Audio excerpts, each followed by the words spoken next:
आता पाहूयात बातम्या विस्तारानं। महत्त्वाची बातमी। मूळ शिवसेना आणि पक्षचिन्ह धनुष्यबाण कुणाचं याबाबतची सुनावणी 23 ऑगस्ट नंतरच घेणार असं सर्वोच्च न्यायालयामधल्या जस्टिस सूर्यकांत यांनी आज स्पष्ट केलंय। असं ट्विट असीम सरोदे यांनी केलेलं आहे।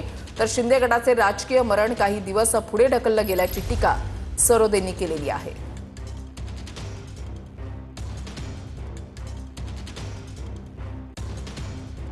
असीम सरोदे यांनी ट्विट करत या संदर्भातली माहिती जी आहे ती दिलेली आहे। शिवसेना पक्षचिन्ह कुणाचं याबाबतची सुनावणी 23 ऑगस्ट नंतर घेणार। सर्वोच्च न्यायालयामधील जस्टिस सूर्यकांत यांनी हे स्पष्ट केल्याची माहिती सरोदेंकडून देण्यात आली आहे। ठाकरेंनी पक्षचिन्हाबाबत तातडीनं सुनावणी घ्यावी अशी विनंती केली होती। शिंदे गटाचं राजकीय मरण काही दिवस पुढे ढकललं गेलं असं सरोदे यांनी म्हटलेलं आहे। सरोदे यांनी ट्विट केलेलं आहे। त्यांनी ट्विटमध्ये असं म्हटलंय की मूळ शिवसेना आणि पक्षचिन्ह धनुष्यबाण कुणाचं याबाबतची सुनावणी 23 ऑगस्ट नंतरच घेणार असं सर्वोच्च न्यायालयामधील जस्टिस सूर्यकांत यांनी आज स्पष्ट केलं। ठाकरे यांच्यातर्फे आज पुन्हा सर्वोच्च न्यायालयामध्ये विनंती करण्यात आली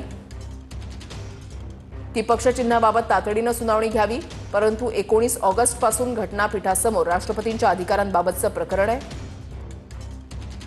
सुनावणीसाठी हे प्रकरण घेणार असल्यानं आणि पक्षचिन्ह याचिकेमध्ये सखोल विचार करायचा असल्यानं तातडीची सुनावणी घेण्यात येऊ शकत नाही असं कोर्टाचं म्हणणं दिसतंय।